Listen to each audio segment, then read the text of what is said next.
Please follow me in the Pledge of Allegiance. I pledge allegiance to the flag of the United States of America and to the republic for which it stands, one nation, under God, indivisible, with liberty and justice for all. Thank you.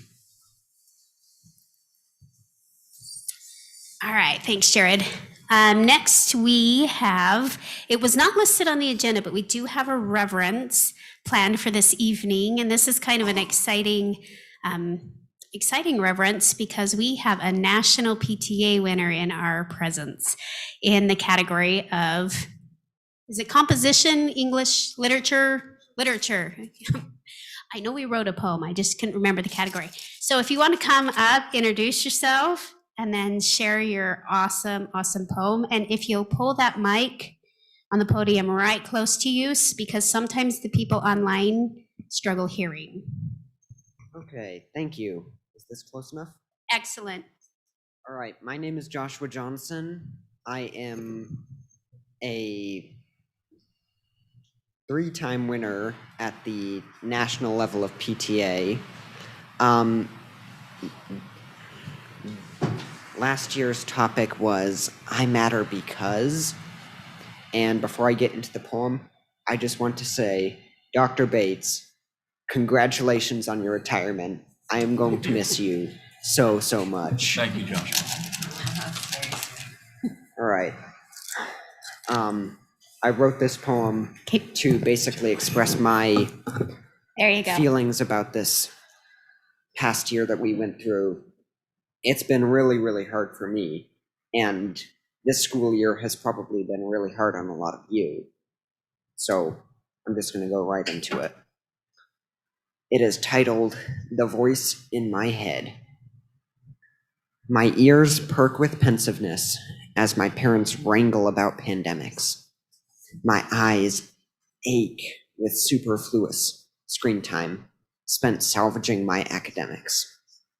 This perpetuator of panic shut down my school, my church, and my teams. It shrank my social circles and attacked my sleep with unsettled dreams. Being social feels so distant as we zoom around to connect, while we mask our smileless faces and our true feelings reject.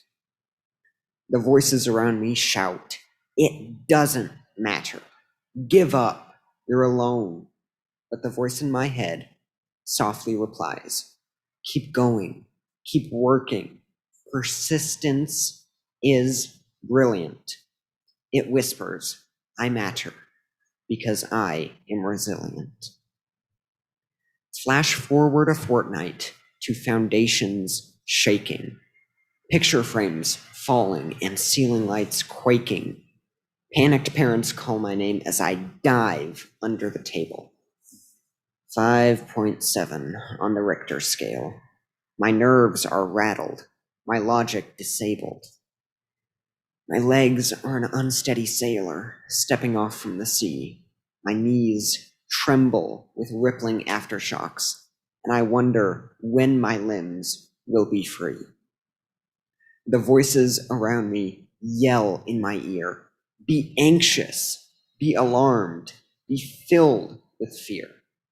But the voice in my head firmly declares, "Get up, get moving, get out from down there." It whispers, "I matter because I am courageous." My tear ducts are burning, my nostrils assailed. Smoky tendrils slither where dirt trenches have failed. Across the mountainous skyline, orange dangers appear, leaping and hurling, consuming all that is near.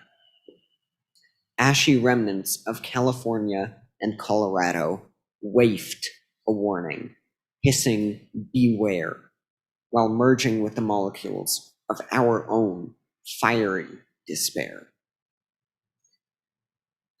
The voices around me holler, "Why should you care? It isn't your home that floats in the air." But the voice in my head is quick to respond. Empathy and concern are how I reach higher. It whispers, I matter because my choices inspire. Injustices exposed and dark narratives now spoken, shining light on an imperfect union where liberty is broken. Cities rally together, proclaiming enough is enough. Peaceful protests permutate into ravenous riots. So rough. While messages are spray painted and buildings are burned, tear gas is deployed and police cars overturned. The voices around me scream, be divided, be vicious, be cruel. But the voice in my head firmly declares,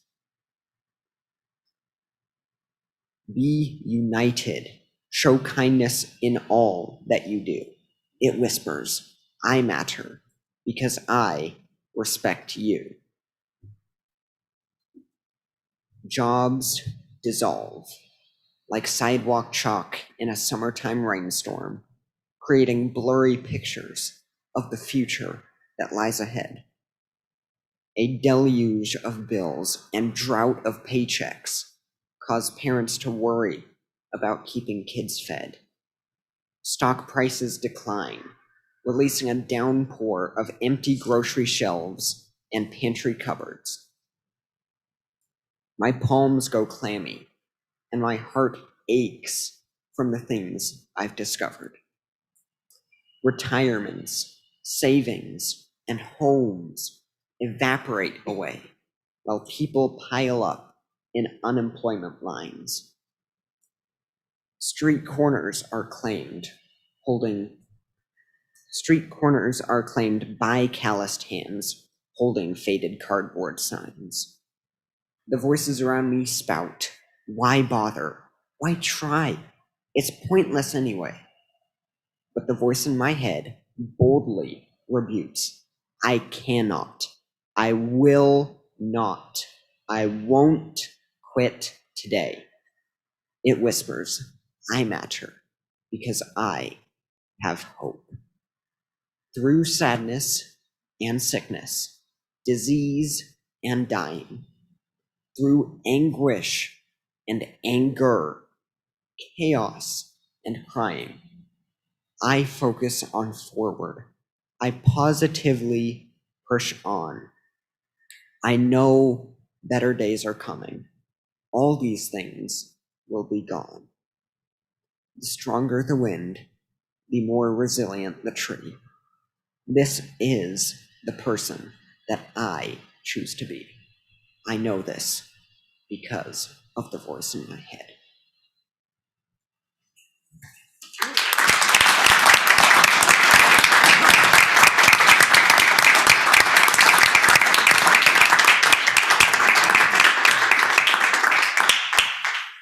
Can you shake your hands? Say, Jeff, I'll shake your hand or not? Here, yeah. Great job. That was stunning. Spectacular work, Jack.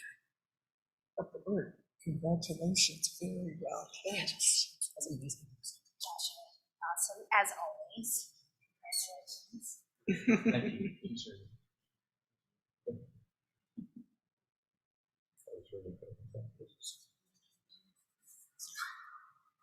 The chef family. All right, Joshua, right here in front. The Al Cannon. Your mom says you had to be up there by yourself. Yeah, we're all gonna do that.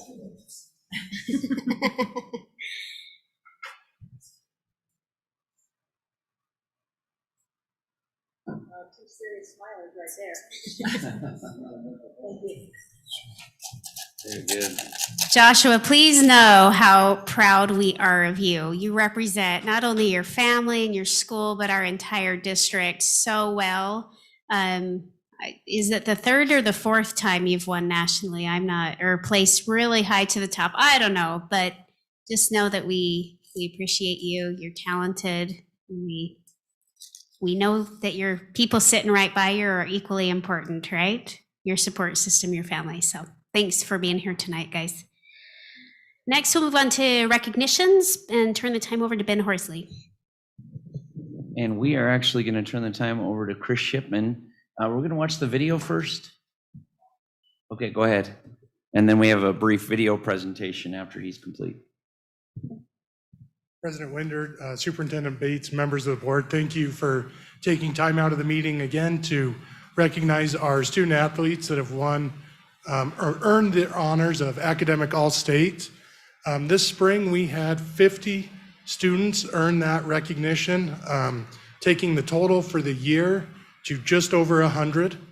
We had 2 students, Andrew Fleischel from Granger High School and Olivia Harding from Hunter High School, that won this award for the 3rd time this year, which is a feat to be had, doing 3 sports and keeping up on those academics. So without further ado, our communication department has put together another great video for you.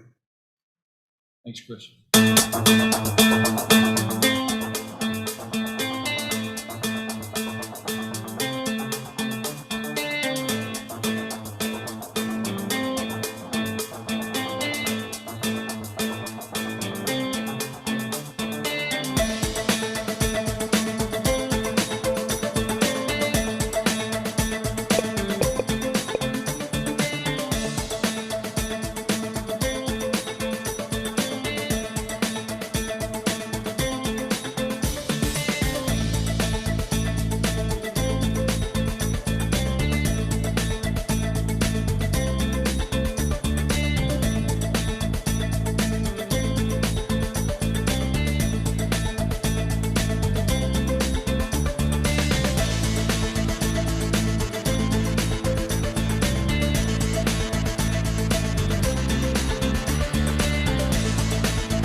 Do you have one more recognition? We do, and I'd like to turn the time over to Skyline High Principal Mitch Nurden to introduce this recognition.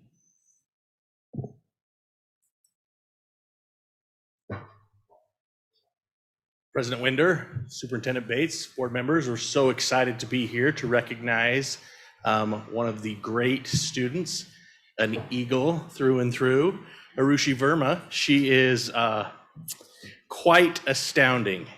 She is being recognized for being the Sterling Scholar for the state of Utah in social sciences.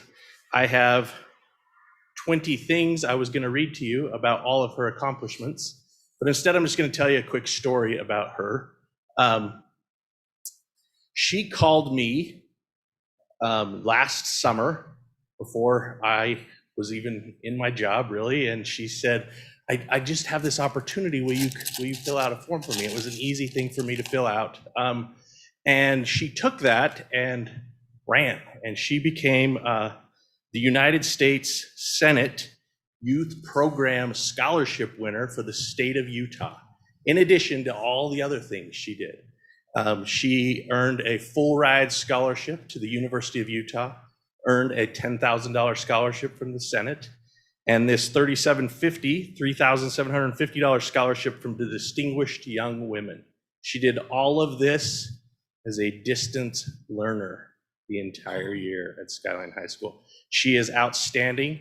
It is actually the first time we've met face to face today, other than probably at graduation when I shook your hand amongst everybody else.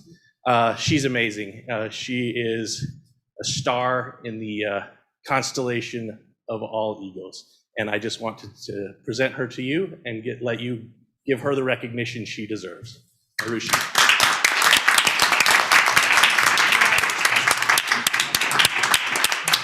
Congratulations. I want to give you a hug. Tomorrow. Congratulations. Just get to put this with a name. Congratulations. Congratulations. You deserve it, Arushi.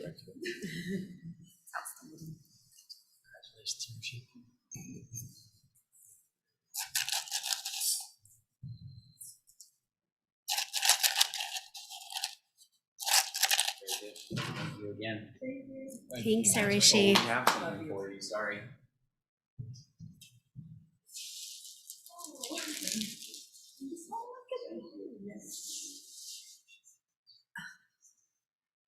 Congratulations again. Thanks for representing us well. All right, next, we don't have any participation signed up for elected officials or citizen participation, so we will move on to our consent agenda. This was sent out last Thursday, I believe, with a record 43 awards of contracts. And so there's a lot of contracts being approved, but with that, I'll entertain a motion. I move that we approve the consent agenda. I'll second. We have a motion and a second to approve the consent agenda. Any questions or concerns? All in favor say aye. Aye. Any opposed? Motion passes unanimously. With that motion, you made really a couple of appointments, and John, if you might explain the first one? Yes. I think you have to hold it. Yes, we have hired Aaron Bodell as an open contract because we have some dominoes that will be taking place, one of which is going to be announced tonight. And then once this person's position's filled, we'll need to fill the other dominoes that will take place. So those appointments will take place in next board meetings, so that you'll get a chance to meet Aaron. But the reason we wanted to make sure we secured Aaron now is because he was slated to be the CTE coordinator at Olympus, and we wanted to be able to post that and fill that as well. So, Thank you, John. And then the other, Leslie? All right, Let's good look around the evening, room and see who we think it might be. President Linder and Superintendent and Board. We're excited to announce today our new Director for Prevention and Student Placement, and it is Jared Reynolds.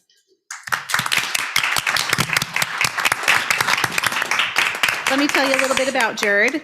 Jared began his career as a teacher at Granite High, where he taught math, science, Spanish, and AVID. And from there, he started his administrative career serving as an assistant principal at Granite High, then Kearns Junior High, and then Matheson Junior High. And then he became principal at Jefferson Junior. Currently, he's the principal of Granite Connection High. So he'll be difficult to replace, but we are sure happy to have him in this new position. Johnny, he's a graduate from Granite High. Yeah. Congratulations. Go Farmers. Thank you, Jared. Thanks, Leslie. Great, Jared. Okay, the time is actually 5:32. We're going to go ahead and open up our budget hearing. With that, Mitch, if you want to come forward and kind of present our budget for us. And then after the presentation, we will open it up for, nobody signed up, so we'll just go through the presentation and make sure all those online can understand numbers and have a look at our budget. No one signed up. The room always clears before I talk about the budget too, but.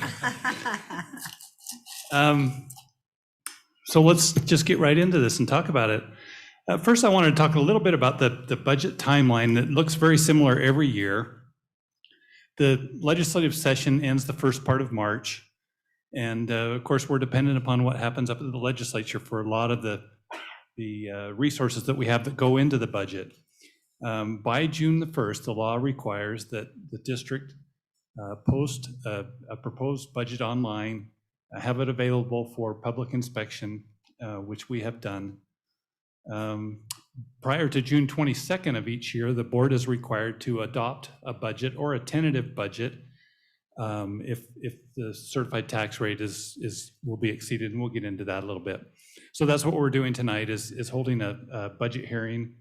And generally in the budget hearing, we do three things. We revise the school year that we're just finishing up, or that old school year. We adopt a budget for the upcoming school year, and we set a tax rate for the upcoming school year. So those are the three things that have to happen in the budget hearing. Now, we are going to have a tax hearing this year, and we'll talk a little bit more about the reasons for that in a minute. That hearing has to be coordinated with Salt Lake County, and we have to submit our tax rates to Salt Lake County by June the 22nd, and all other taxing entities do the same thing.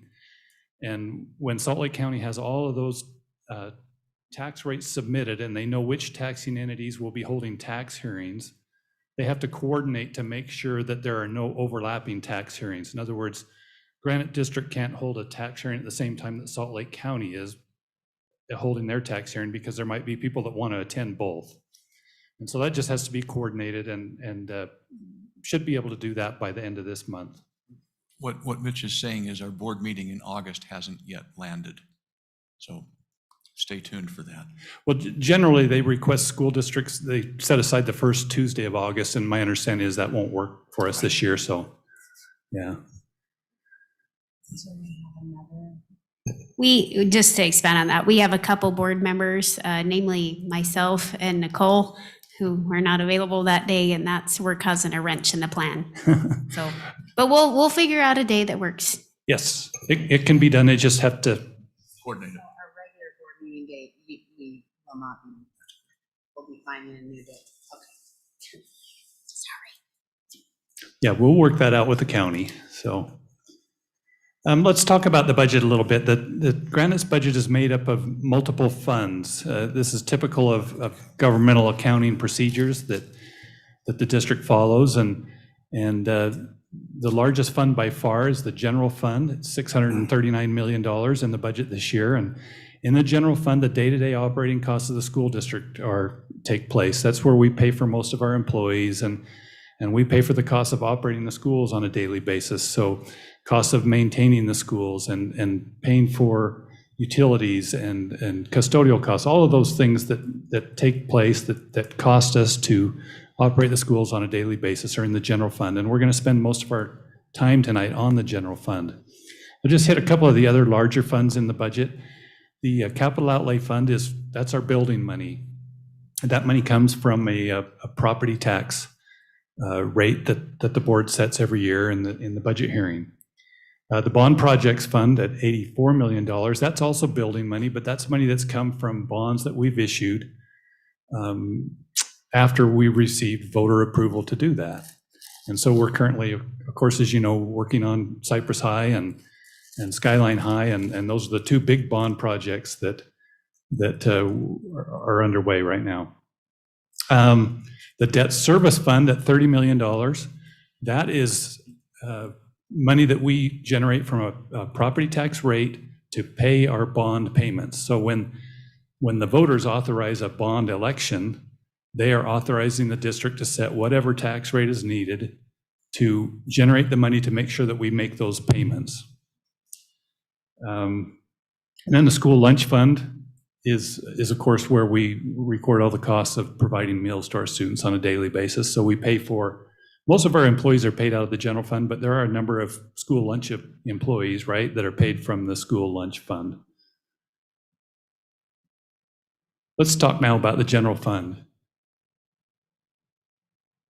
56% of the resources in the general fund come from the state of Utah, some in the form of unrestricted funds or the K through 12 WPU or weighted pupil unit. And we also received some restricted money from the state for line items such as, there's a few examples up here, special ed, CTE, trust lands, adult ed. That's money that's earmarked for specific programs. Property taxes are about 27%, and there's 3 property tax rates, and we'll talk about these. 3 property tax rates in the general fund, and we're going to focus on property tax rates here in a bit. Now, our federal funds are higher this year, as you probably can guess, from coronavirus relief funding. The second round of that, or ESSER 2, is about $44 million. So it's a big source of funding that's caused the federal share of this pie to go up over what it normally would be.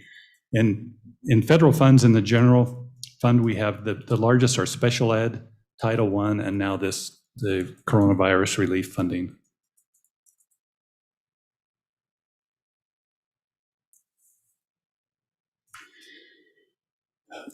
This chart shows increases in the value of the WPU. The WPU is the main source of funding increases that come from the legislature for our unrestricted funding. And you can see on this chart, the last column over there, that we're expecting that the legislature approved a 6% WPU increase for 2022. Now, you'll remember that they approved a 6% last year, but that was just before the pandemic hit, and they met in special session in June and pulled that back to what would become a 1.8% increase. Now we'll just quickly go through how we came to balance the budget, and I know the board has seen these numbers before, but I mentioned on the previous slide that the legislature went and cut back that 6% WPU that was supposed to have been for the 2021 school year. Well, we had adopted a budget by that time, and we had committed for salary increases for our employees, for our teachers, and had to move forward and cover some of those costs on a one-time basis for this last year. And so we have a $14.4 million hole in the budget before we even started to put a budget together for the 2021-22 school year, excuse me. So that $14.4 million hole in the budget, it shows on the first line. WPU increase gives us about $13.5 million. Tax levy guarantees, which is money that the state gives us for setting property tax levies, certain property tax levies. We have some one-time funding available in the budget that we'll talk about in a minute. Property tax growth of about $1 million.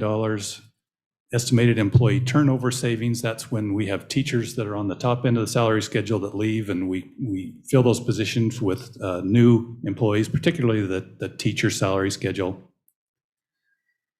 And we have some TSSA money that can help us to pay for teacher salary increases, about $400,000. So we net all those items together and we have a positive $3.5 million. Now, going forward, when we move forward a year, our teachers move up on the salary schedule and other employees move up on the salary schedule. They receive a step increase each year. And the estimated costs of those step increases for the upcoming school year are just a little over $6 million. Our career and technology programs are funded from a state line item, and they're also funded from a required match, which is known as a maintenance of effort for CTE. That maintenance of effort amount is tied to a formula that is tied to the WPU value. So when the WPU value goes up, our match or maintenance of effort amount goes up, and it'll go up by about $600,000. So we've got to build that into the budget.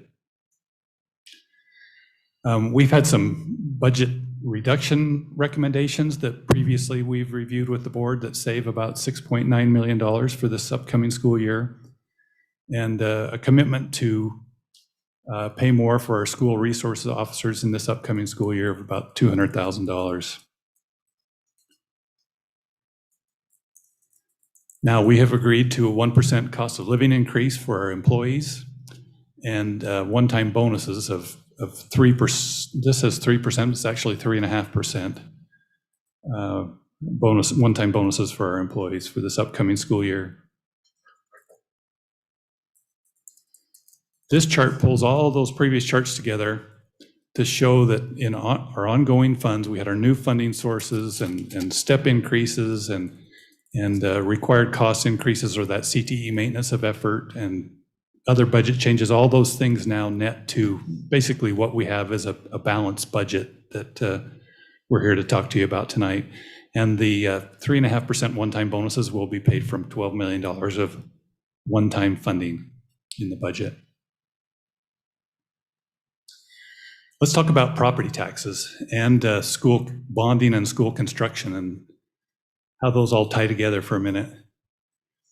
In 2017, when the district was exploring strategies to implement a long-term facilities construction plan, there were three strategies that we looked at. One was and this is just a copy of some of the informational material that was shared with the voters at the time. So one option was a single tax increase. We just raised the property tax rate and capital outlay, bring in the money and pay for projects on a pay-as-you-go basis. Another option was to do bond elections. So every 4 to 5 years, do a bond election and bring in money and use that money to finance our projects.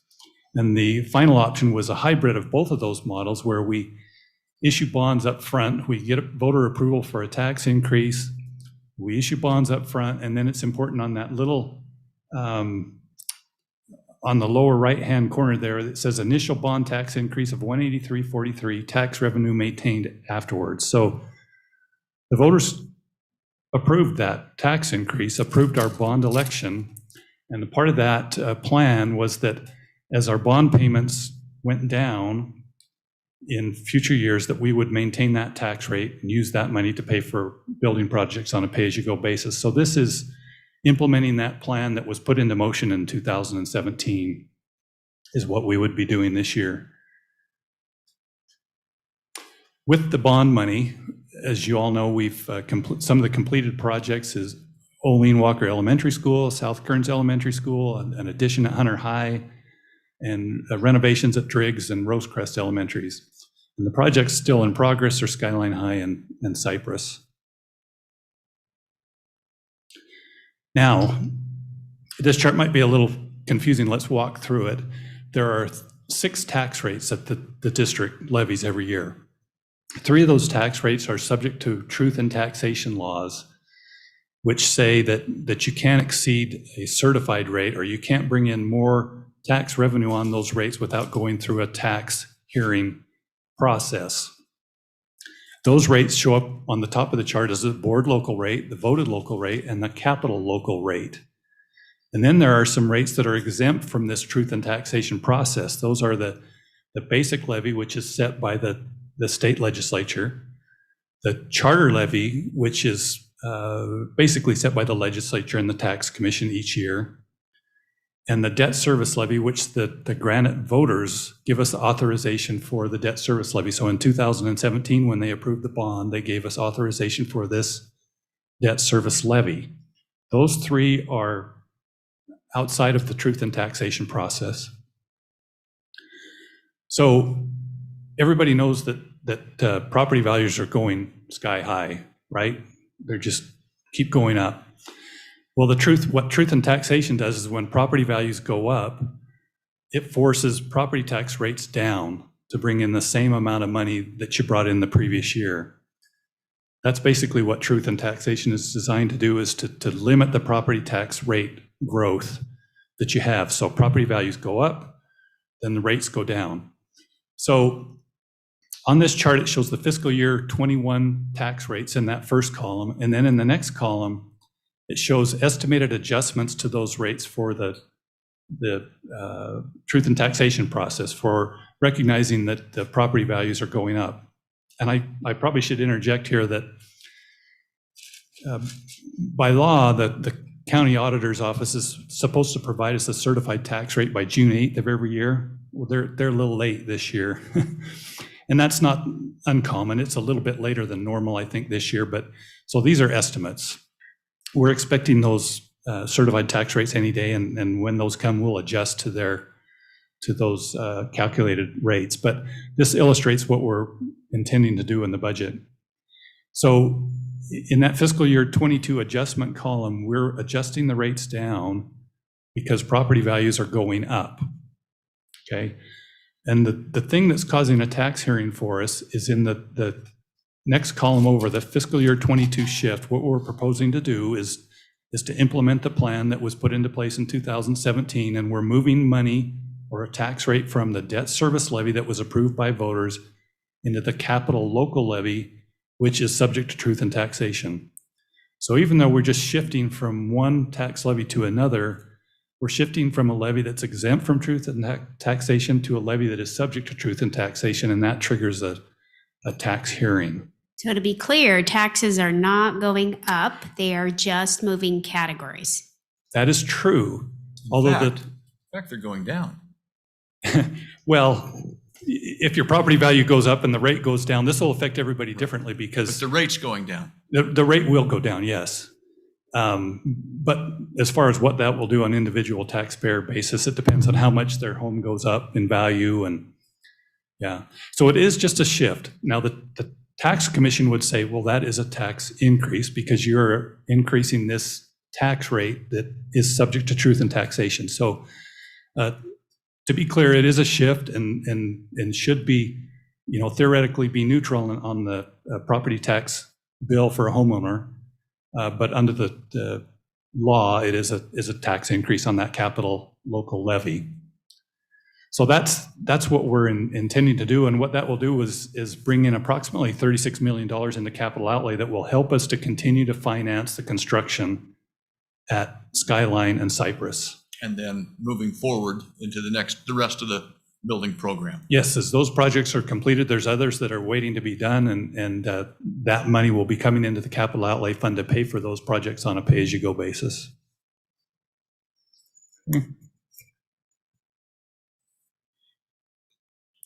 So the action that we have, Mitch, yeah. hold on. I just have a question. Is that 36 million every year that will generate as Yes, it is. things change?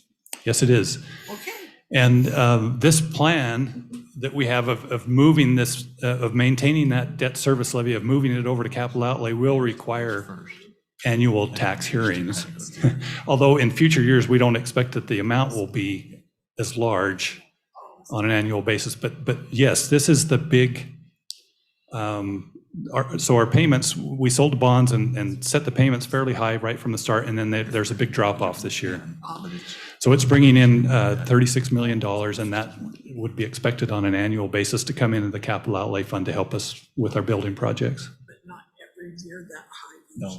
With the amount, we'll have to have a tax hearing every year, but the amount that we're shifting over won't be that high every year. Okay. So we will have that amount though. It just will, but we'll add to that more. Yes. Yes, we'll keep adding to that as our bond payments go down.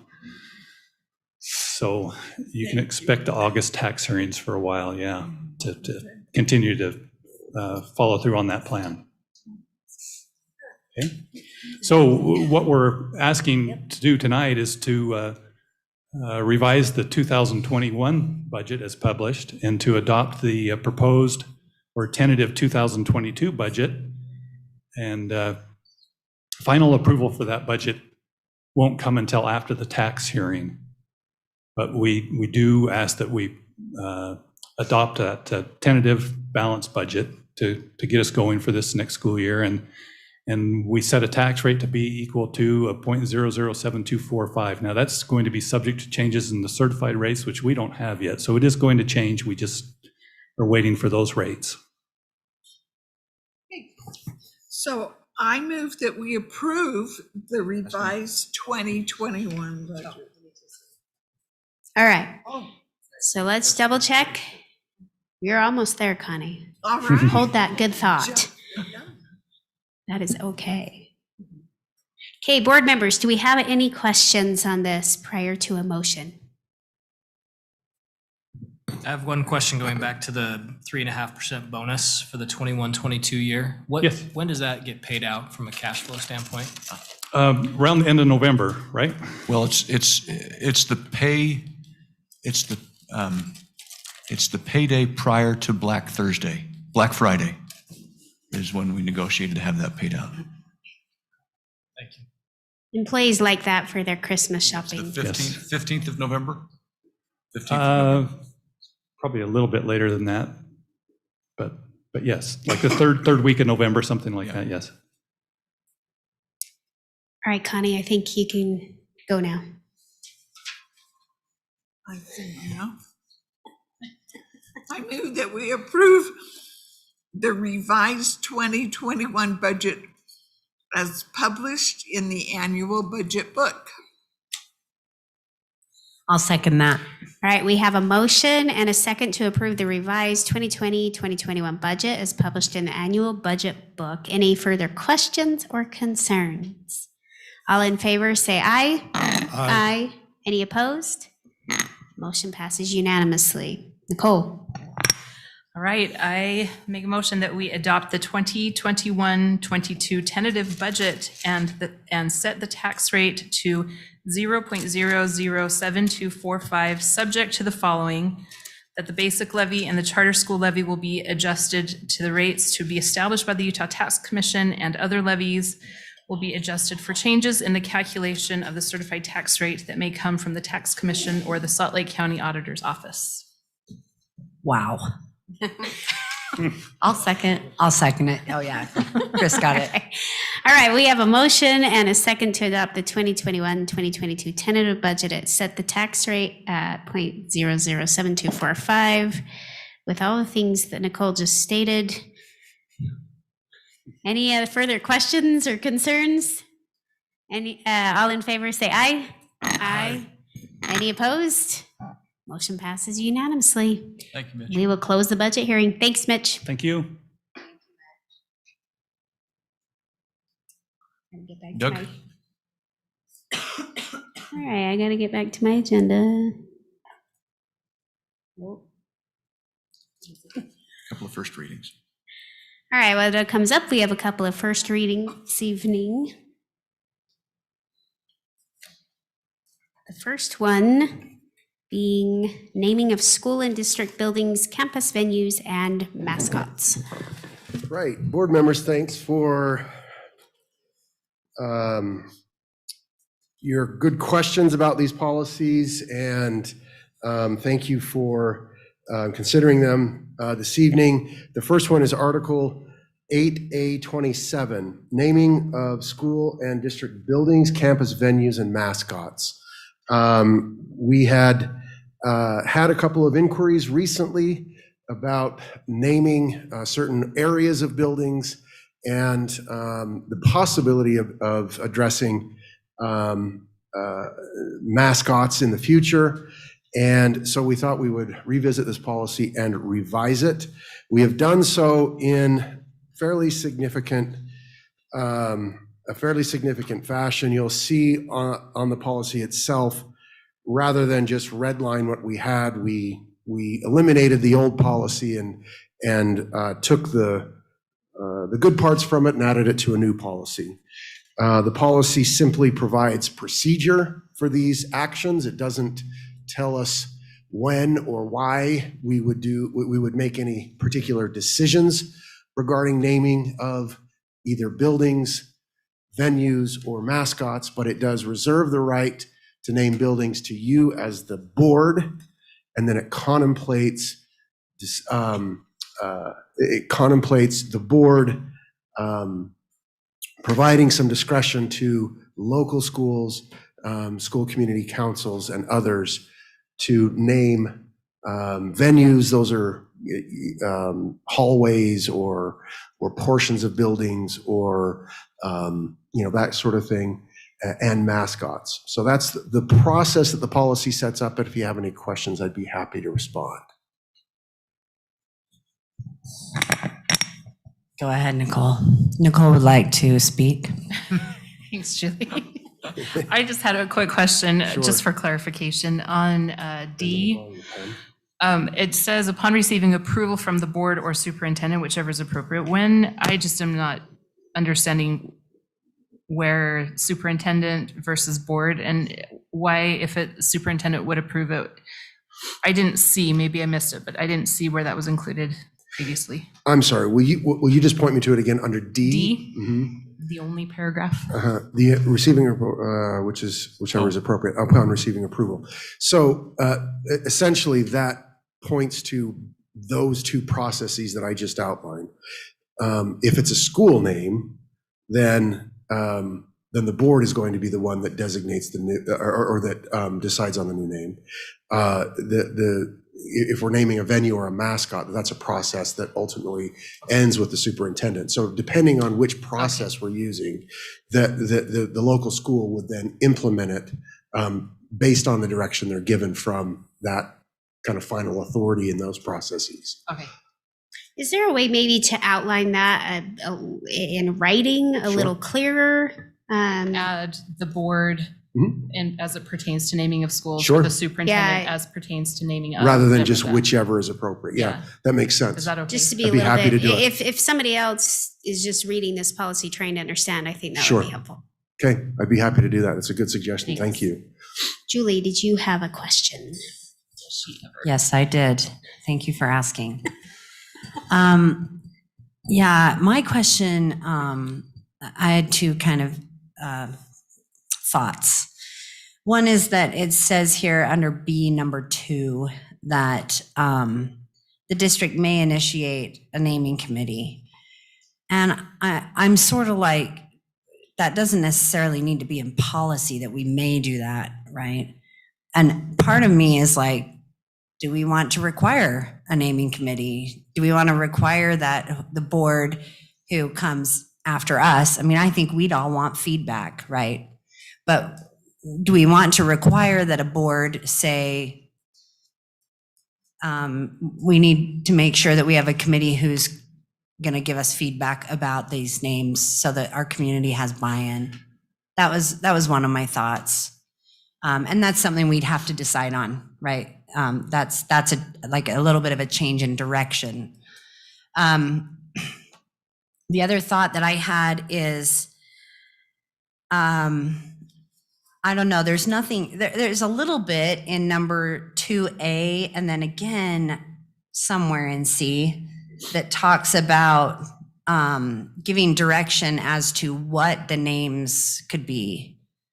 And part of me wanted, I guess what I want to explore is, do we want to make sure that we have, that we are encouraging to make sure that those names that we use are accessible to all students, that they are inviting to all students, that we don't have anything that we didn't think about and now a student walked in our building and they have a name on the building that makes them uncomfortable or a mascot that makes them feel uncomfortable. And I also did a little bit of research about our names that are our buildings that are named after people in our district. And because I just looked to see like, hey, who are we naming our buildings after? And many of them I was like, who are these people?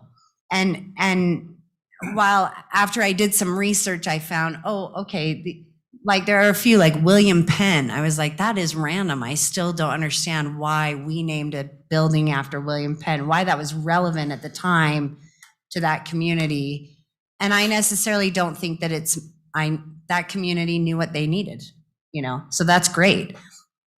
But also, I don't think any of the kids who go to William Penn, benefit in any way that the name is William Penn. And so part of me was like, what's the benefit to having a school named after a person in the first place? There's a lot of controversy surrounding people. And maybe we don't want to get into that. And maybe our geography is a great way to go. And part of me was also, I think, did I miss that? I was also concerned about the idea of naming something after somebody who donated a lot of money. Isn't that in here somewhere? That was parts of the school or like a library. Yeah, see, I'm sort of like, we're a public entity. I'm not sure that I want to get into that, you know? So those are Julie's musings on this policy. And I just wonder if anybody else has any thoughts about my thoughts. I'll tell you my thoughts. While I appreciate that you want to name it after a landmark or, something, I can tell you it's very hard to distinguish between the 5 schools that have elk in the name or the 5 schools that have Hill. Ridge or Hill hill. in the name. mountain or hill or ridge. And I can tell you that buses get sent to the wrong school all the time because that's of interesting. things like that. So I honestly, when I look at, I think when we named Olene Walker, we looked at, first of all, we haven't had a female, any school named after a female, and we felt like Olene Walker was a champion of education. I know my kids go to a school, Calvin Smith, that I don't know if any of you all know who Calvin Smith is. I do, because I've researched him. But, I think it can give you a sense of, okay, this is a proud legacy because of who this person was and why we named them after it. It's true there are some of those more rare ones, like Calvin Smith, for example, but Which speaks to why you shouldn't name buildings after superintendents. which Calvin Smith was. Just Calvin so you know. Smith. Well, and let me interject here. I want to make sure that we don't get too far in the weeds. What this policy really is setting is a process to go through when we do want to look at naming a school or changing a venue or a mascot or something like that. And so I think these conversations are good. I don't know that it's necessarily pertinent to exactly, this first reading. Well, I think that's what I'm asking. I'm asking, is this something that we want to just talk about each time that we have a school naming situation? Or is it something that we want guided in our policy? What kinds of, do we want to recommend what kinds of names we would think people should consider? And I think that's the question I'm asking. Is it a policy or is it not in policy? I think limiting that would. I don't want to limit either. That's the I word think that came to mind. saying no people or, because you could get into that. I think that's getting too much, like you said, into the weeds, and we need to leave it open. And I mean, ultimately it goes through us, but that committee just identifies the potential names. And so they go through that. And this is just, I think it's pretty well outlined as to how they go through that and how they send a survey. But then we have the ultimate say on it. And so by limiting it, but I don't know, it sounds like that's kind of what your thoughts are, that do we limit it by not saying no, or by saying no people?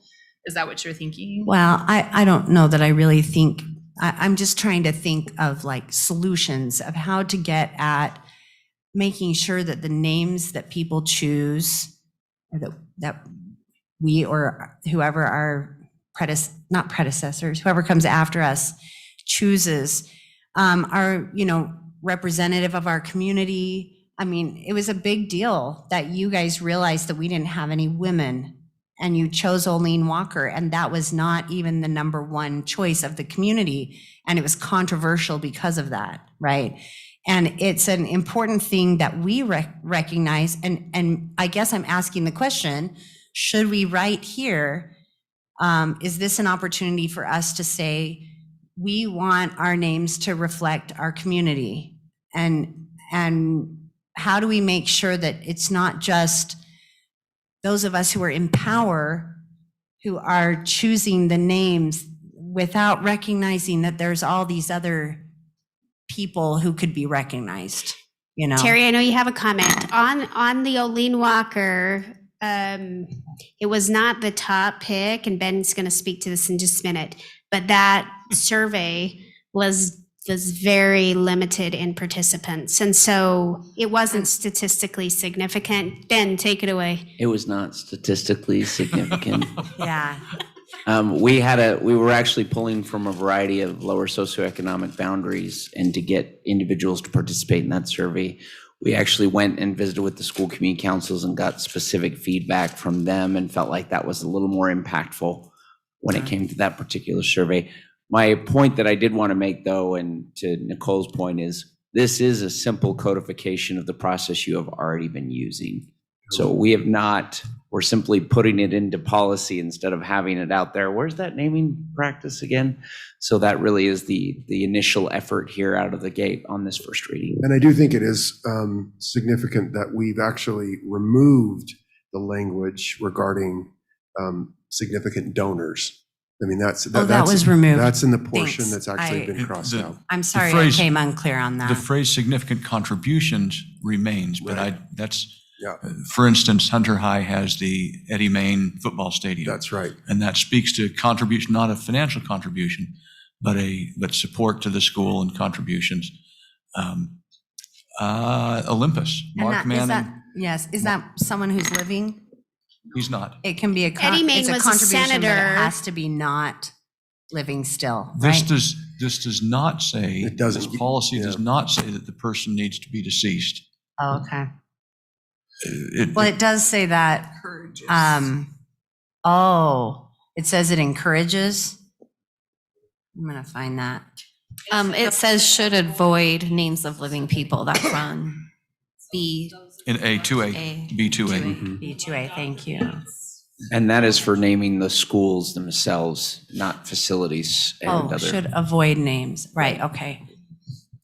Well, I was just going to say, I think our procedure that we're now putting into policy has served us well.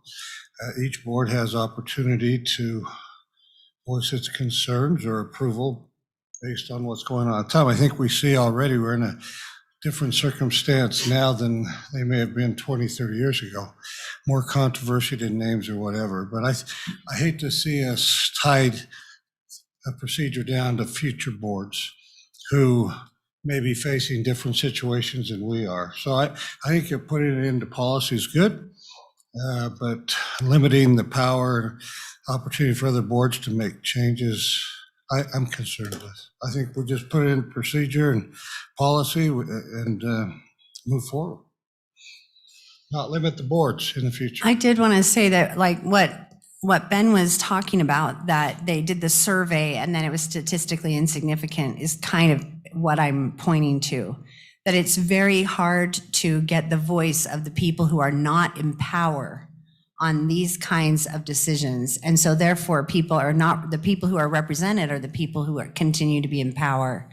And so I think that is what I'm looking at here, is how, is there something we can do right here in order to protect those people who are not in power, or to make sure that we send a message that we want to represent everyone and that we want district-wide for our naming and the way that we present ourselves in our buildings to represent everyone. And so it's not that I'm saying that we need to like create something that limits people, but set something in here that provides an awareness. Isn't that for what B2B in fact does?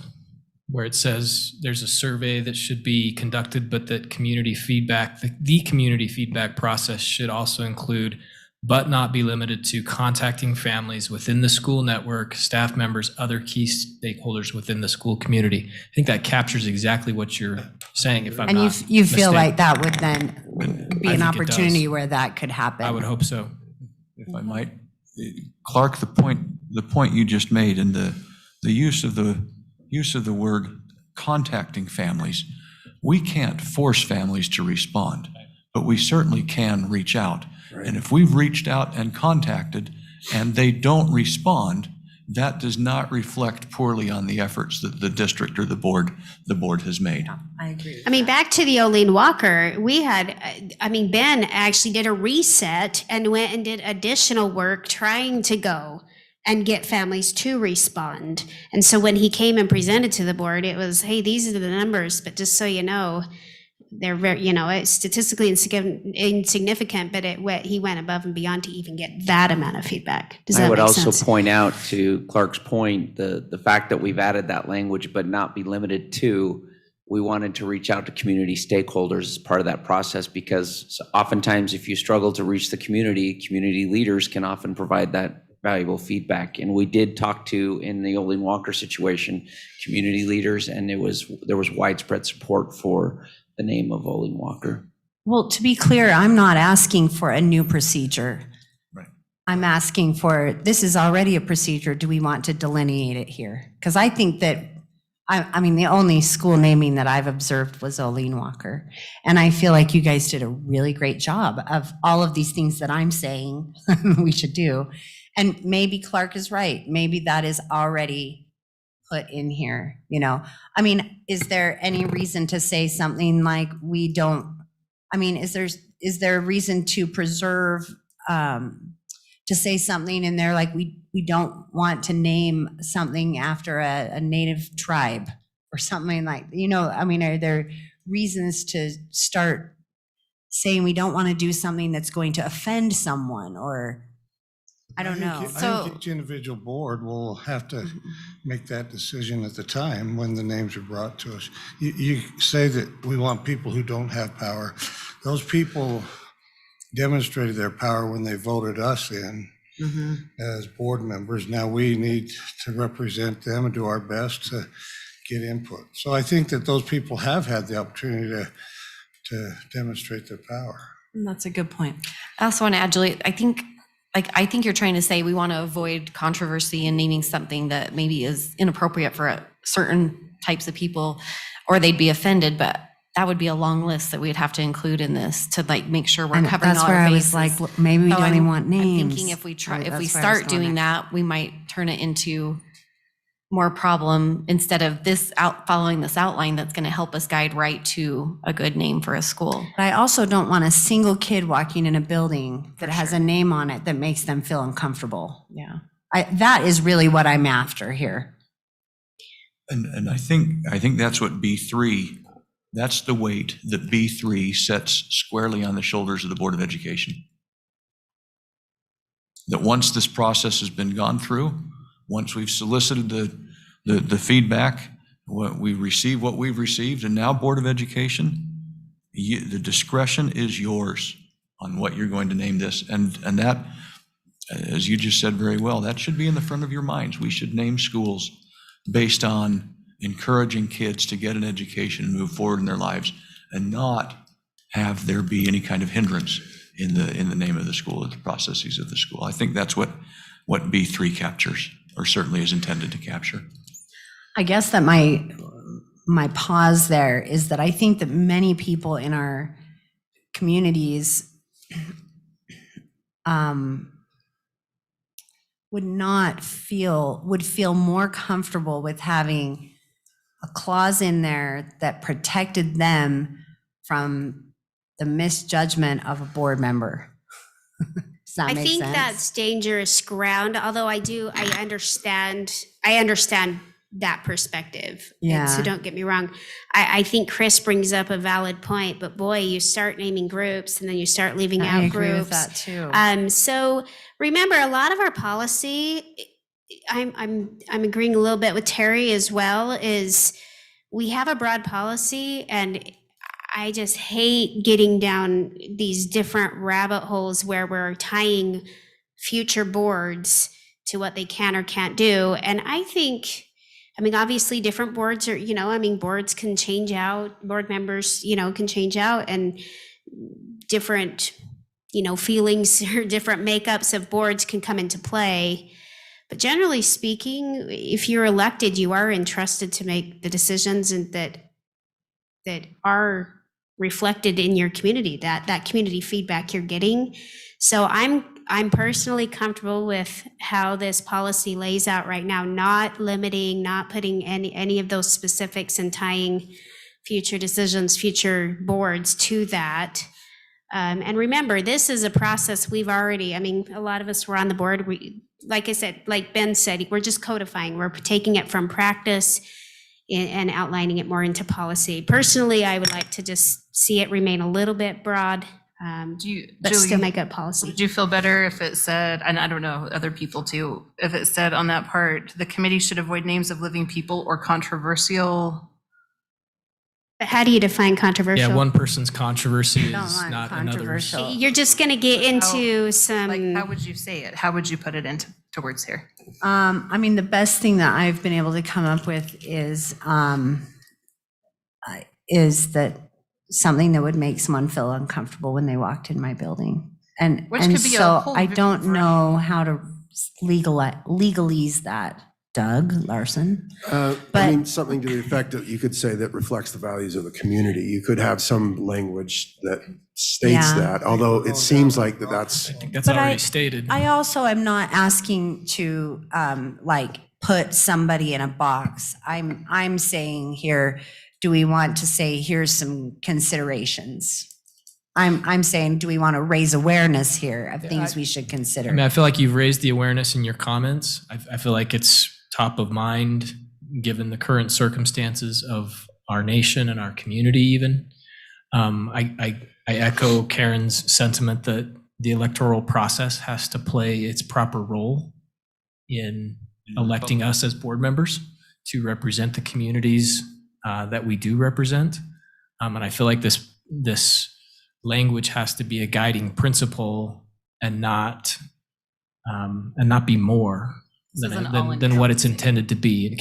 A guiding principle can't be all encompassing, but it's intended to be a guiding principle that would guide this board or a future board in this process and take into consideration all of the factors that I think you've already enumerated.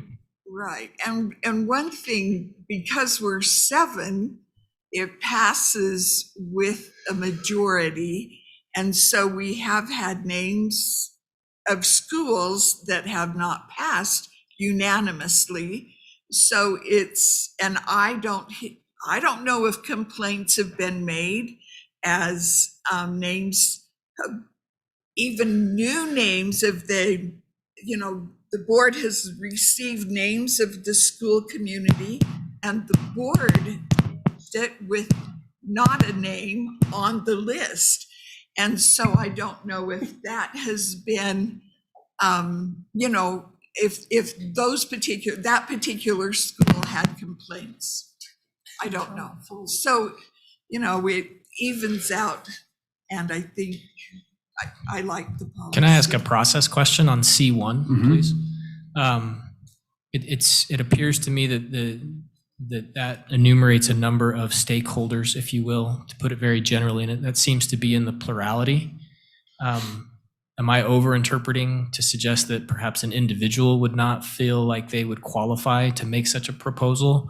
Or how would you interpret that from a legal That's interesting. standpoint? Yeah, I didn't even think about that. And maybe I'm overthinking it. No, it's so- okay. Ben actually made a comment that, perhaps we do create a comment period so that individuals would have an opportunity to comment. That would be a simple fix. Let's see. Are you asking on C1 with respect to a regular individual, just a Yeah, regular Joe would feel would not feel- uncomfortable suggesting Yeah, a name and change? it relates to Julie's point of making sure we are cognizant of even one individual's concerns, right? So I just don't want there to be a misinterpretation of C1 that it needed to be some plurality of Does it- individuals. The reason C1, I mean, so that's for the initial proposal. If you're talking about the process itself, that would be the Right. initial proposal. I'm not sure if fielding initial proposals from one person, as a one-off would necessarily be a sound process, although. I agree. Unless it was a really, Perhaps. really good idea, I guess. Yeah, that's kind of the question is, and then maybe it's incumbent upon that individual to gather additional support to reach that plurality. But it was a little bit born out of Julie's comments of, Sure. are we cognizant as a policy, as a guiding principle that we And I could guess have an individual? Other stakeholders. Other stakeholders would be the kind of the Perhaps it- catch-all, I perhaps it guess. does. Other individuals or stakeholders within a community? Well, I think the use of the word Stakeholder. stakeholders is so that it's somebody who's got a stake in the community. Yeah, exactly. And Sure, so it could be an individual patron in Yeah. that context. Okay. I think it could be, yeah. Yeah, that's fair. And Your question is about the plurality there. Yeah, just making sure that these individuals, potential individuals, have that opportunity to make such a proposal. So we could They may change not it be a member to- of a community council and have that avenue to do And so. I would say, and where I was headed was that perhaps in C2, is maybe a little bit more appropriate for individuals to have some input, right? That's where a proposal has been made by a school community council or what have you, and then it's incumbent upon us to go, as Ben did, go and seek the input of individuals as well as the community. It sounds like we're in agreement that an individual under C1 could make such a proposal as well. Sure. And I would say the same thing is true for C2, that they would have the opportunity, relevant stakeholders would have an opportunity to make it, or to provide input yes, regarding the proposal. So to be clear, on the C portion, that's for just naming campus venues like a stadium or the school mascot component. But I think to your point, in B2, where it says the district may initiate a naming committee, that could be for a renaming of an actual school itself because of comments or concerns that might come up from an individual or from other stakeholders. And that was kind of my question. Procedure for naming a school, does this need to be, say, procedures for naming or renaming a school? Or district building? And we discussed that. Yeah, we did. Renaming is a form of naming, and so rather than having a third procedure. Right, and it also might renaming is invite naming. more requests than you're necessarily wanting to field. Okay, the other question I had was on B2, where it says the district may initiate. Are we leaving a loophole there that we don't have to have a naming committee? Yes. Is there a reason why we're not saying the district will initiate?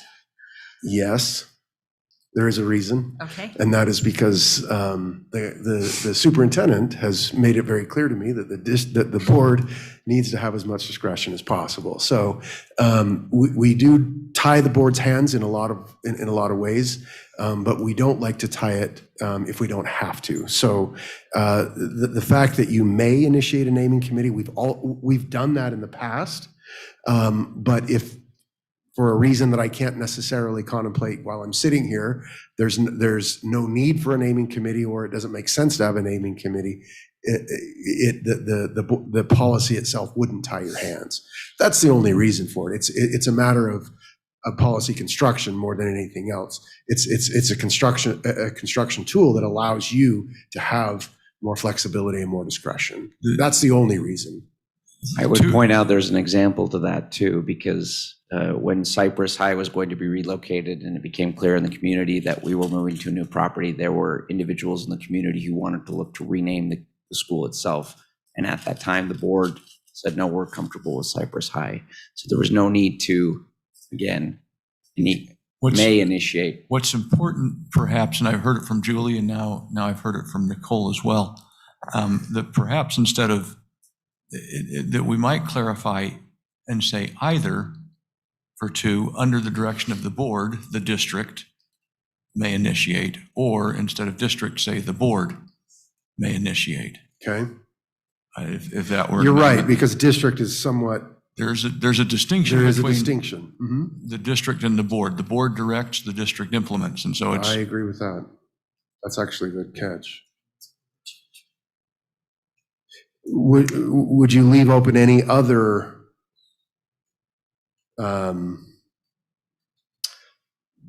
the superintendent's senior staff initiating a naming committee, or that would always go through the board, would it I'd not? suggest, and I'd suggest under the direction of the board, the district, and putting that phrase in. Thank you. Because it, and for purposes of statutory construction, now you got 2 attorneys.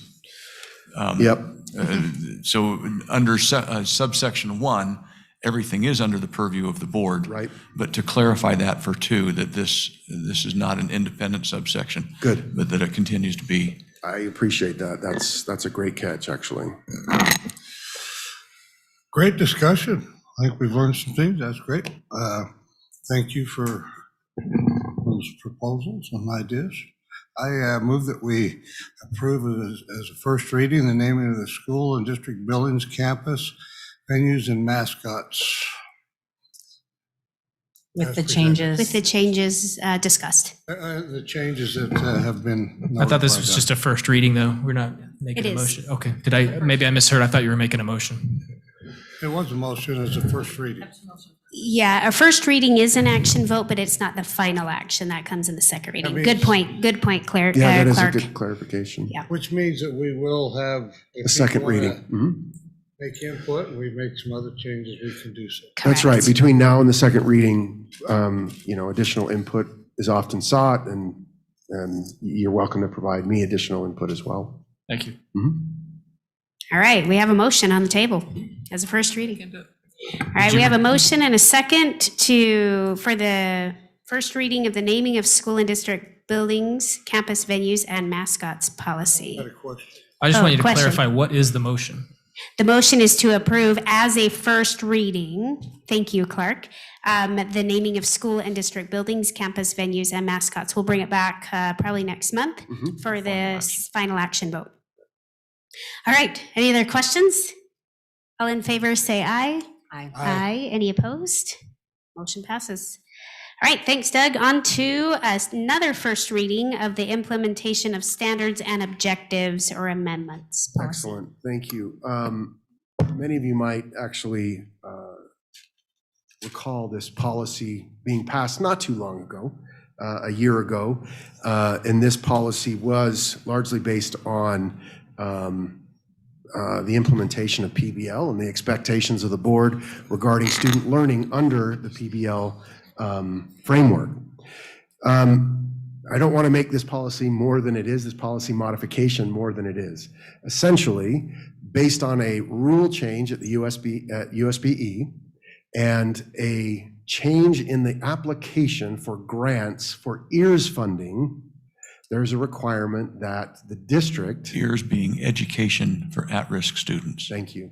The district have approved somewhere in policy the definition of at risk of at risk of academic failure, students at risk of academic failure. It's perhaps a quirk of the rule and a quirk of the application, but it is something that we need to be able to say that we have in our policies, and that is a definition of that phrase. Now, because we had recently passed this policy and it speaks to the expectations that we have that all students learn and that all students can become proficient in their learning, it made sense to just place it in the policy that we recently passed. And all we did was add a statement of purpose here that includes that definition so that now we're compliant with the state rule and we can point to it when it comes time to apply for those funding. And that's the sentence, the second sentence, The third sec- sentence in A. Right. So just to give it context, we added a couple of sentences, but the operative sentence there is the district shall provide added support to students at risk of academic failure, defined as scoring below proficient on a board or LEA assessment. Can you define, it just says board, is that school board or state board? Our board. This would, in this context, it would be the state board that issues those assessments. We also have our own assessments. This board has its own. You essentially approve what do we call them? The benchmark assessments. And so it could be either. But in this first sentence, board is defined as the Board of Education of the Granite School District. Oh, good point. So that's why I'm wondering No, if that's it a great needs to say point. both I or appreciate and that. or You're right, on a state assessment, let's just say that, on a state assessment or LEA assessment, that's actually better.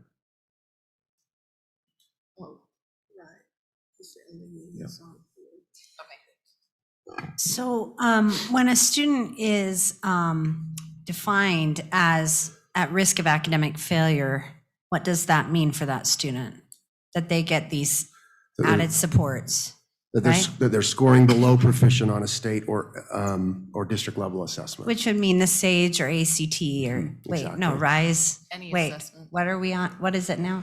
Yes. Not the ACT. These would be standardized assessments, though, yeah, you're right. Okay. And so does this mean that in order for my student to receive added support because they are at risk of academic failure, that student has to perform poorly on that test? Not just No, any. I mean, So there are other, what I'm concerned with is the idea of defining students at risk of academic failure based on a high stakes test. That's my question. right, but the only, it's not as though these kids are not going to receive additional academic supports. This definition only provides a definition for the purpose of applying for the funding. So the funding itself is what the district is interested in, right? And for us to be able to acquire that funding, we have to be able to at least acknowledge that we have identified a demographic of students that are not performing as well as they should be on academic assessments. That doesn't, there's nothing that would, so it's not as though some percentage of our students have to achieve proficiency in order for us to achieve, or for us to be able to obtain EARS funding. So in that sense, it's not high stakes because there's no money attached to it. We just have the definition so that we can make the application. Rick has something he'd like to add. These funding sources usually want aggregate data too. So it's not disaggregating down to individual identifiers. It's more by this measure aggregately how much is in need. Yeah, so I mean, like I was thinking like, well, we're looking at things like attendance also to define if a kid is academically at risk as well, right? I think that's what my concern is. I just Right. want to make sure we're You can looking at define like it. all these factors, not just this one factor Sure. to identify our kids. And I guess what you're telling me is this isn't necessarily our way of identifying our kids. This is our way of getting funding. That's precisely it.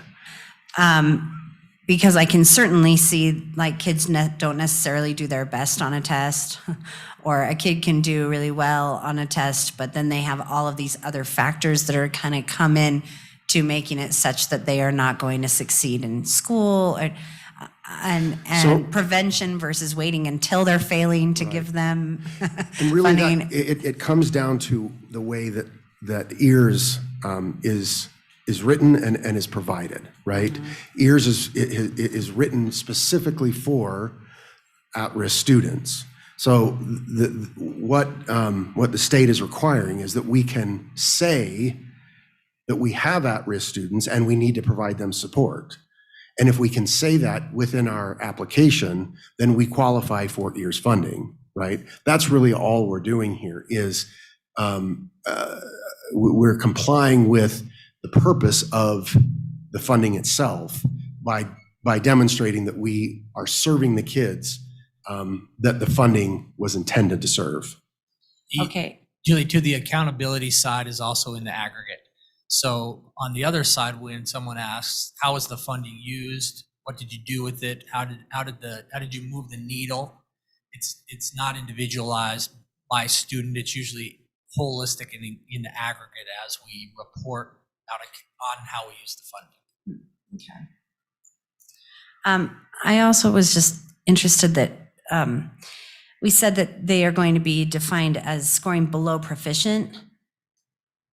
But that is on the Border LEA assessment. That's not necessarily below proficient using proficiency-based learning. Correct.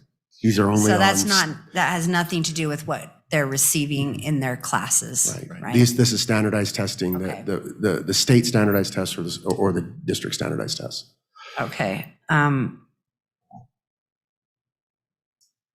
And so would we annually, what we do is annually when we get those scores, we identify how many kids we have and then we receive our funding based on that? That's the process that comes after the application. Once we've been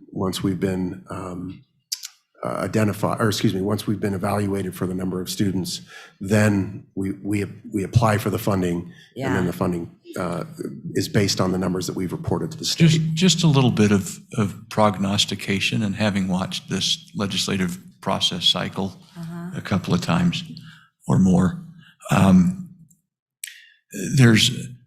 money is frequently distributed based on socioeconomic status. And Granite, with 10% of the state students, receives about 20% of the state's Title I funds. And it's because of the high percentage of students in, with how do I want to say this? In low socioeconomic status schools, or with high percentages of free lunch eligibility. There was a discussion in the legislature, rather than distribute these funds just based on poverty, there might be kids that are at risk, that the poverty's not the kicker. We ought to be able to send the money that way too. And so the law was written that, that enhancements for at-risk students should go to at-risk students, not just based on poverty. So the state board wrote a rule that said, the money's coming to you and here's the application, but you've got to tell us how you've defined that a student's at risk.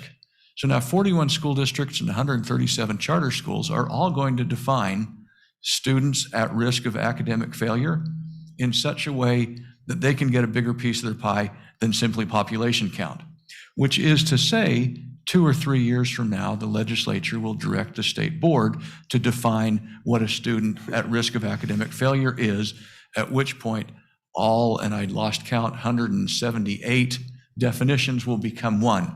So mark my words, Doug will be back with this policy several years in a row. There might be some interruptions, but really that's what's going on. And I would also mention that, I mean, this is one of those kind of machinations that happens in rulemaking, right?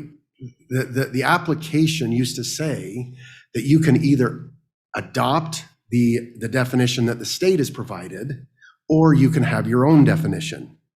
Well, they eliminated the first option, and now they say you have to have your own definition.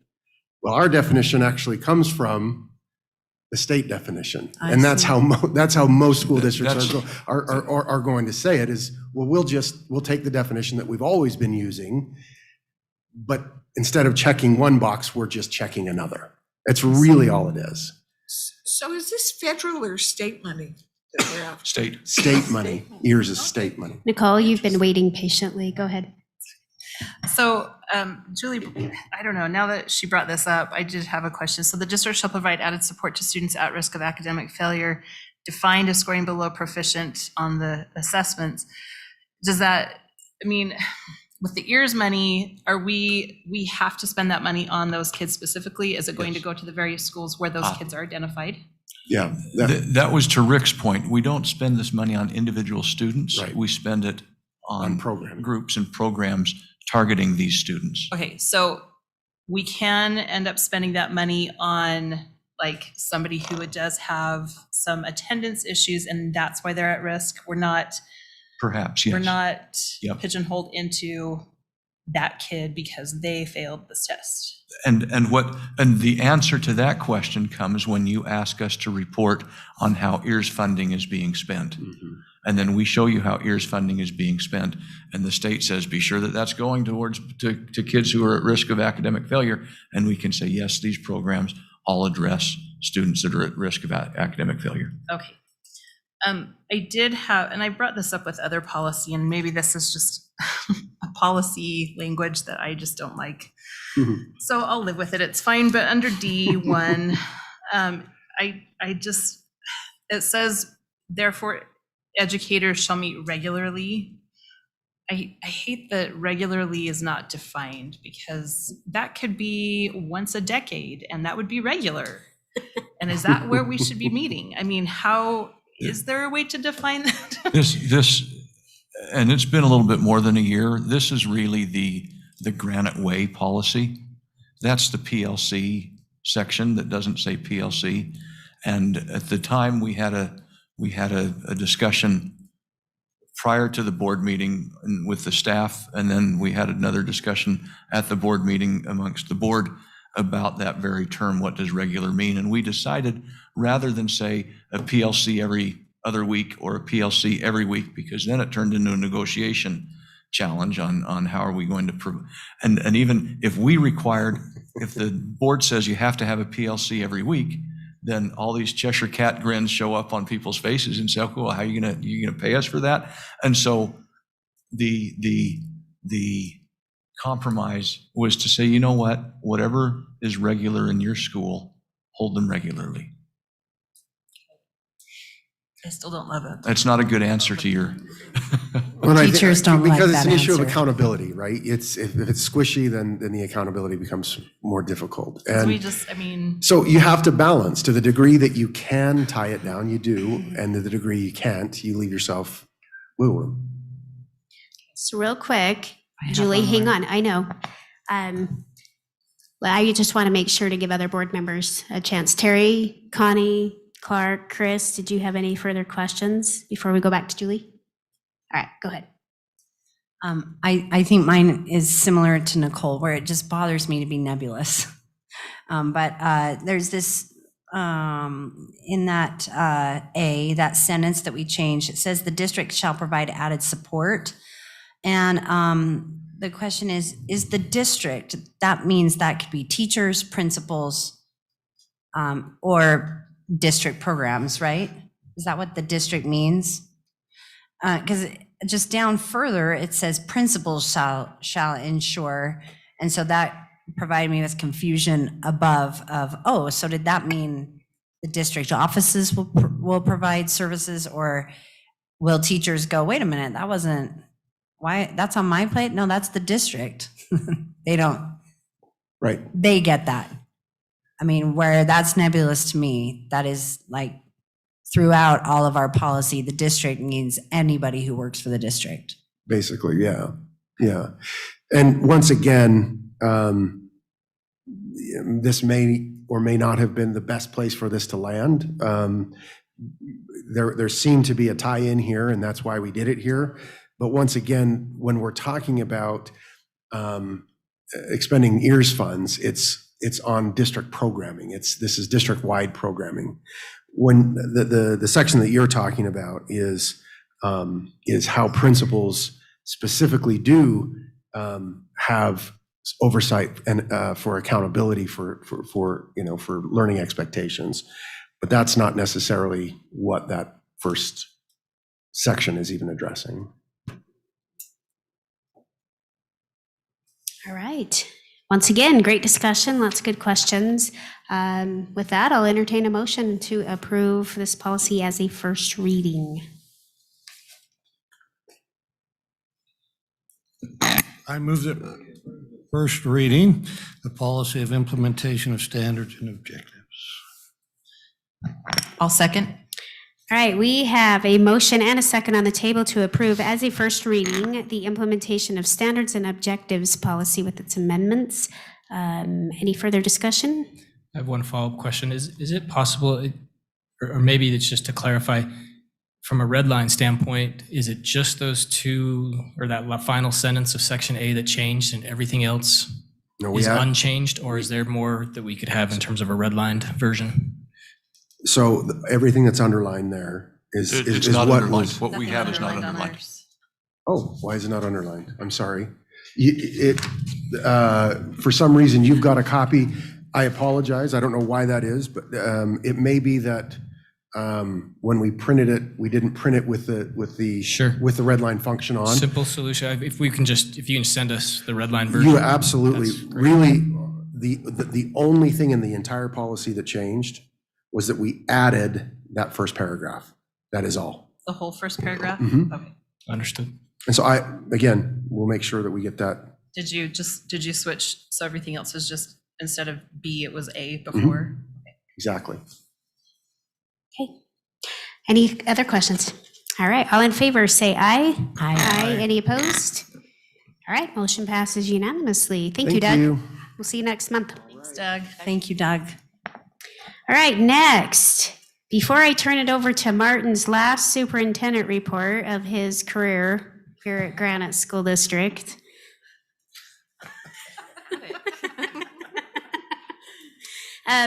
Just to mention, I was supposed to mention this earlier on in the meeting and I've totally forgot. There will be an open house on June 22nd where from 3 to 5 p.m. here at the district office for those wanting to come and send Martin some good wishes upon his retirement. So I forgot to announce that. That's where his big recognition is coming. The board and spouses with Martin and his wife Donna had the opportunity at the beginning of the month to get together for a nice dinner where we were able to just have a really enjoyable time. It was our little personal board send off to him, and we gave him a little gorilla because we often talk about the gorilla in the room. It was a stuffed baby gorilla with a Hogle Zoo pass. And so that was kind of the direction we went. So, but I'm sure board members have a few comments they want to say in their upcoming board reports as well. But first, board, we're going to turn the time over to Martin. Thank you, President Winder. Anticipating something like that, I thought about what I might give in my last report and wrote some thoughts down. Thinking about this morning, in fact, I've attended some 500 board meetings, more than 200 of those as superintendent. In most board meetings, there is a reverence. Years ago, some of you may remember, that was often a prayer. Now it's much more, or more frequently, a display of talent like we saw, or something inspiring. And for my report this evening, I'd like to say how inspired I have been by this district, and that is by its people, by the people of the district. I sometimes twitch when people say the district did this or the district did that, and I say, well, who? Because it was one of the five of us, so who? But the district is the people. And in that, I'll include the board as well. We don't need to look outside for inspiration. This time last year, the board held long meetings wrestling with an completely unprecedented situation, facing just flat out unknowns. The board looked at our expertise and areas where we don't have expertise and gave direction accordingly. Board members, you've stayed true to those decisions to your absolute credit and also to the absolute benefit of the children. And I thank you for that and say that is so inspiring. Similarly, the overwhelming number of teachers, with some nervousness, got on board, and they have taught and served children this year, not in the best of circumstances, but they've done it with all of their hearts. And again, that is so inspiring to me. And whether we talk as well of support and leadership, this has really been an all hands on deck year, from administrators to custodians, bus drivers, secretaries, foods workers, electricians, and on, all stepped forward to serve the children and their families. And again, that is so inspiring. So I thank all of you board members here and any who might be listening, but to all of our folks for the ongoing efforts and work. This truly, and I mean this for all of us, is the most noble and honorable of professions. And I thank you for inspiring me. And so thank you all. That's my report. All right, thanks, Martin. I don't know who wants to follow that. Clark, Terry, who wants to go first for their board report? Let's go by age, not beauty. That was a payback for an earlier comment. I'll go first. I took opportunity to privately meet with Martin and tell him how I felt and have always felt about him. And publicly, I just want you to know I think he's done a wonderful job. He's not perfect, but he's done a wonderful job in leading this district. So thank you. Thanks, Terry. And you'll be sorely missed, but we wish you well in your endeavors in the future. Also, we met with the USBA board in regards to JLC. We had a meeting just this last week looking at things that we want to adopt for our meeting coming up in August for the JLC and the upcoming legislature. So that took place. Also put on your calendars those that will be attending the USBA Leadership Conference up in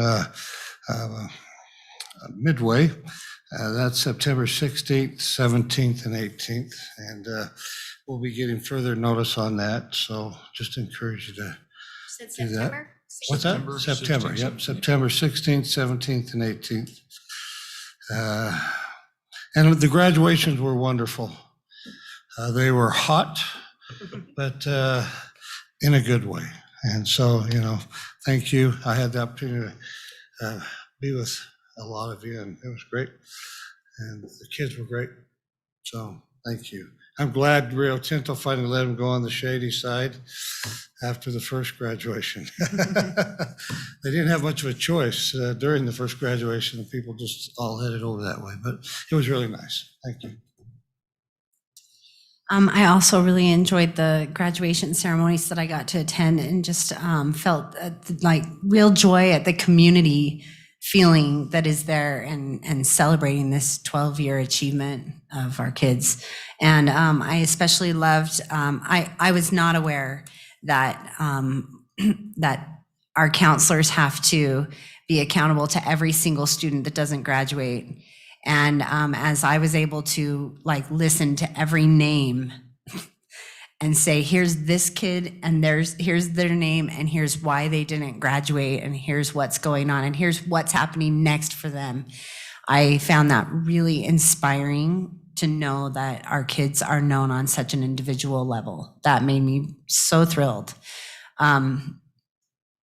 I've had a great time this month the last couple months trying to educate myself about different things. I've had some great forums about Down syndrome kids and learned about how that is, and also about autistic kids. And I hope this summer that I can have a couple more forums. I'm thinking about learning about gifted kids and maybe about our kids in the queer community. So if you're interested in that kind of a thing, then in helping to educate me about that community, email me. I also have had a spectacular time. I felt bad that I didn't get to do much. We didn't get to do much for our teachers for Teacher Appreciation Day. So I attended as many faculty meetings as I could this last month, just telling our teachers that I appreciated them. But I also created for myself, just for the year, and I wanted to make sure my board members knew, a teacher's eyes policy. And this is just something I'm trying out, where I'm not gonna vote on any policy that I don't, unless I know that teachers' eyes have been on it and that I have teacher feedback. So on these policies, some of my comments came from questions teachers had. And I'm just interested to see how that interacts, what happens in the classroom, and whether or not there's, sometimes I think it will be pretty relevant and sometimes it may not be. But also, if you know teachers who are interested in giving me feedback about our policies, then let me know, because I'll reach out to them. Martin, I've grown tremendously from knowing you and from being under your mentorship. And I've said it before, when I think of the hundreds of thousands of people who have been touched by your service, I am inspired by that. And those are people who don't even know that you served them. And but then there are also people who know darn well that they have been molded and shaped by you. And so appreciate all of your service and the example that you've set to all of us in the education industry. Wow, how do I top? I have enjoyed working with you, Martin, in all the years, because when I got on, you were in HR, and remember how much Dr. Ron Camp said, oh, he's got so much on his plate. And so I know that you worked very well and hard there, and then brought you on as assistant to the superintendent, and how important it was as we went to meetings through all the division, as Jordan District was splitting, how much you helped in that arena, also in just understanding Granite District and the choice, wonderful people that we had, because they realized that it wasn't a good situation. And I know you contributed to that.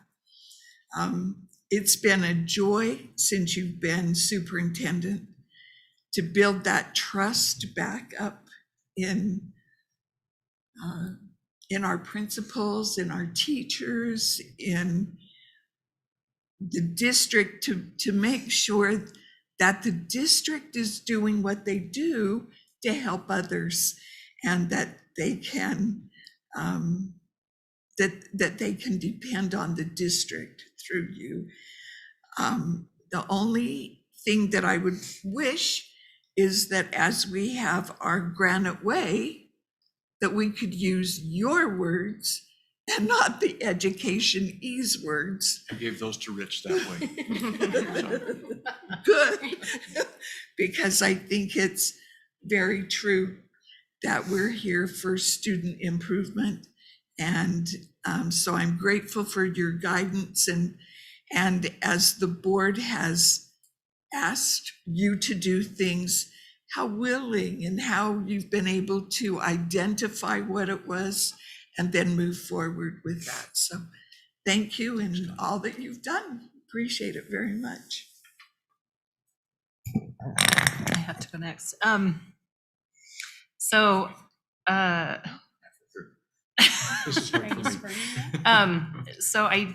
I had the opportunity to go to the CTE open house that they had. I don't know what it's called with the official. Anyway, it's my kids were ready to move into that house, so it's so well done, and they always do a great job, and it was really fun to be able to see that. And they also loved the cookies after. Just some feedback there. And Connie and I got to go to the Excel Awards, which I think we're gonna recognize a little bit later. But I loved how they were able to put it outside. The venue was in front of the Granite Credit Union, but to be able to be creative and somehow recognize these amazing teachers and principal and what they do. And I took a picture, and I never did post it. I should do that more often, but of all the swag that they walked away with. So it was just so fun to see what they did and how people celebrate these amazing teachers. And I know we have a lot of amazing teachers, but to be able to recognize those, was it 11 or 12 individuals this year? 10? Okay, thanks. In addition to, I did get to go to Taylorsville and Kearns, and I have to apologize to all of you, but I was in the shade the whole time. Sorry. The graduates, I lucked out, so I'm so sorry you all had to sit in the sun. But I was thrilled that we had a venue where we could have guests there. And I know a lot of people, there were some people that said, well, we really liked the parades last year, but I know that those graduates, they really wanted to be together. And that was what I could see in their eyes and in their faces as we looked out there. I know it was hot, at least it wasn't 105. So we'll be grateful for that. But it was just amazing to see. In addition to those, I did get to go with Chris to the Harvickson graduation, which was just thrilling. And I'll let Chris talk about that more if she wants to. And also to the Granite Connections and Granite Peaks. And Granite Connections and Granite Peaks, Jared's the one, Jared Reynolds is the one over Granite Connections, and he devised this way for the graduates to come in, and they went through and saw the video in the library, and then they wrote thank you notes to teachers or parents or whoever, and then they went in and they got to choose a quote that they came out, they announced their quote as they came out, and then he greeted them in one of 5 ways, like a fist bump or a salute or a TikTok, whatever. And then they also chose their music, and it was amazing because it was so individualized, and I loved that. And they did a very similar thing at Granite Peaks, not quite as elaborate, but it was fun to see. And I thoroughly enjoyed Granite Peaks, and Dave, the principal there, he and I had a nice chat. I didn't get to stay all 4 hours, but I stayed for 2.5. So, but just really amazing, amazing stories. And I loved hearing that again this year. And then thanks, Ben, for the opportunity to go with you to present those big checks to the teachers. Another fun way to be able to recognize some really hard work from some of our teachers in these especially difficult circumstances. So great job to those teachers and well-deserved. As far as, I think teachers are the ones that probably sit there the most and say, oh, the district did this. I'm going to admit it. And I think that's part of the reason why I am sitting here, because as a teacher, that was kind of my, why are they doing it this way or why are they doing that way? And I appreciate especially your, I wasn't going to cry, but Leslie has Kleenexes, so. Thanks. I appreciate your leadership. My perspective has changed greatly. Not just in the 2.5 years that I've been on the board, but watching you lead this district the last 10 years. And I appreciate your leadership in turning things around and reaching out to the communities and being willing to create that bridge that helps us, that really has helped us change this district in a very positive way. And I was very serious when Kanya Okati said it, but I can't imagine having gone through this year without you. So thank you. Thank Donna for letting you stay. I don't think we could have done this without you, so we appreciate it. Thanks. Fine, I'll go after. That's okay. There's a lot of pollen over here. I can That's do fine. it, I know. So I got to attend 4 graduations that were all totally different, but they were all incredible and wonderful. The Hart Vixen one, I would love to do that one every year, and I know we can't all have that. That's selfish of me, but that's a pretty incredible group of students that they're 22-year-olds graduating out of our schools is really cool to see. I loved that one. Another thing, just Joshua Johnson's poem this morning, I think reflected this whole year in a nutshell in his poem. And it really resonated when he was reading it from his perspective. That's just not the teachers or the students that felt that. That was kind of like how I think most of us felt this year went. And being a Cypress Pirate, I just have to tell Martin, thank you for being the captain of our ship. That really, truly made a difference this year. And so you could have retired early, and we know that, but we're grateful. I'm grateful that you stayed on as a new board member. I feel like I would have probably been lost not having that leadership and knowing what to expect, and all the little explanations you gave me. I appreciate it very much. And I can see the light now. We're not wearing masks today. I told Clark, I almost forgot my mask. And then I realized, we're kind of on that new horizon. And with a new superintendent, we have that new vision. But I just hope you know how grateful we are for your leadership. And we couldn't have done it this year without you, for sure. So thank you. I'm appreciative of the chance I had. I don't know what that's supposed to mean. I'm appreciative of the chance I've had over the last several weeks to visit a lot of schools, whether it be through community council meetings or meetings with principals, HB 212 presentations of checks, and I guess and graduations, I would say as well, at Cottonwood and Skyline and Granite transitions. I think the overwhelming takeaway for me from those opportunities was a renewed sense of community. And a lot of that has to do with obviously coming out of this pandemic year, but I'm tremendously optimistic for the future of our schools and our respective communities, and for what lies ahead of bigger, better, and greater opportunities and accomplishments in the coming months and years even. I think this board would or my fellow board members would attest that I typically don't talk just to hear myself talk or to pay compliments, just to talk. But what I would say, Martin, something that I am very appreciative of personally, but that I recognize that it's not unique to me, is how you've treated me. Because I've known you for a number of years, whether that be through interactions where I came to speak to this board as a patron, or saw you at a school meeting or in a parking lot even, and now as a board member. But regardless of those contexts of our interaction, you've treated me the same. And I very much appreciate that about you as a leader and as the superintendent of our district, and how you've conducted yourself that way. And it's something that I hope to emulate in my interactions with those that I come into contact with in this role. Thank you. All right, the past couple months, it sure has been busy. I actually had the chance to go to Valley Junior High's musical, Schoolhouse Rock Junior. That was a lot of fun. Kids did a really good job. I've also enjoyed joining Ben whenever I could for those HB 212 bonus checks for teachers with very high MGPs in high poverty schools. And so that's an absolute honor to go and recognize the good work. All of our teachers work hard, but I think sometimes in those Title I schools, there's extra layers of challenge. And so for those teachers to be able to reach a 70 MGP or higher is tremendous amount of work and dedication to those kids.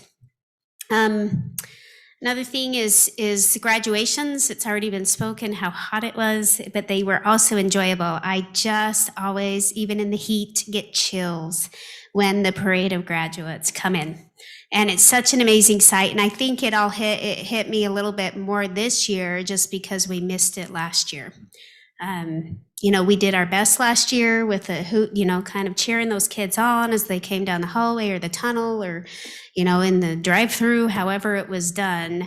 But there's nothing like seeing them come in cap and gown as a collective class. And so that was really touching to me to see. Another part that I'm not sure everyone's aware of is we go and we have graduate review meetings a couple days before graduation. And this is with the school administrators as well as the whole entire counselor team. Julie referenced this a little bit, but basically it's where we get to see all the data on the graduating class, how many are graduating, how many are not, scholarships, awards, all of those fun data points that we look at. But my favorite part is actually the stories. Each counselor will go around and tell a story of a connection they've made with a student in helping them cross the finish line, sometimes barely crossing the finish line, but crossing nonetheless. And Terry put it best. I was with him at the Granger one, and he referenced, he said something to the effect of, I love watching the counselors' faces while they're telling these stories. And that just, it hit me. I thought that is absolutely true. These counselors care about those kids and they know them individually. And I know their caseload is hard, what is it, 300?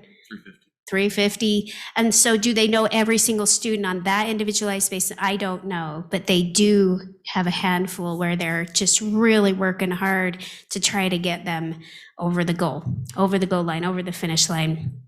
And so graduation reviews are some of my favorite meetings to go to. I don't want to do this next part. Martin's known as the expert in the room in educational circles and legislative circles, everywhere. I mean, there's been, well, I don't know. Yeah, you're never home, right? Donna can attest to that. But it's amazing to me, you're not only, I mean, anybody can have years upon years of experience, right? But you're just highly respected because of your knowledge, your diplomacy, your willingness to give an opinion, your expertise. And I know that's appreciated across the board. It's evident in already the meetings you've had with the incoming superintendent and sharing all the knowledge that you possibly can think of with Rich and I, and that those meetings have gone well. Martin is frugal to a fault. He, That's not a fault. well, he's frugal. It's good though, because guess what? Our finances are stable and they are above board, and that's thanks to Dave Garrett as well. I just have to tease Martin about his frugality because he will never buy food in an airport. And he goes 6 hours without, he will not buy money in an airport because it's too expensive. And I give him my peanuts or my pretzels because I feel bad for him. Anyway, that's a whole other, I tease him about that a lot, so he knows. A thing that I've really appreciated in the last 6.5 years serving as a board member is watching Martin treat each board member equally. There's no preference on one board member or another, or nobody's elevated above one another. And I think we've all appreciated and benefited from that. And that's one of the reasons I think that ties into our cohesive board. Sure, we have differences of opinion, different perspectives, but part of the respect from our individual board members is because we know we're treated equally by our leader. And so I appreciate that. What else do I have written here? I think the last thing is just thank you for the years of leadership, mentorship, and of course, friendship. I've called Martin a lot, especially over the last year. It's been a challenge to kind of navigate the board. We've had some really, thank you.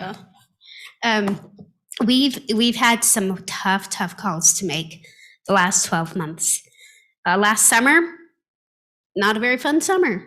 Usually we get a little bit of a reprieve on school board meetings in the summer, and last year was nothing but, and we were on the phone frequently, him calling me calling him, navigating different challenges, and with COVID, boy, things changed every day, if not every hour.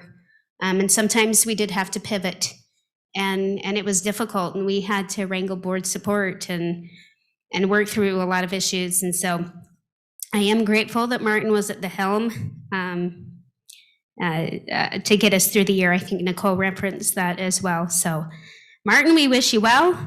We're gonna miss you. You leave big shoes to fill. Rich, nice, tall guy, but you still leave big shoes to fill.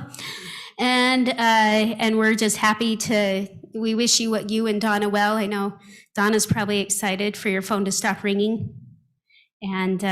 But I think you're going to be checking it all the time, like in a weird way. Nobody's calling me. Just a habit. Now, Donna will make sure that that's taken care of. Anyway, with that, just thank you for your years and years of leadership. I've really enjoyed working closely with you in board leadership as well over the last 2.5 years. So with that is all I have to say. And with that, we're going to adjourn and let Martin go home. Well, we need a motion first. I motion that we adjourn. I'll second. Okay, we have a motion and a second to adjourn. All in favor say aye. Aye. Aye. Thanks, Martin. Thanks, you guys. Thank you much. Thanks for all of you for staying.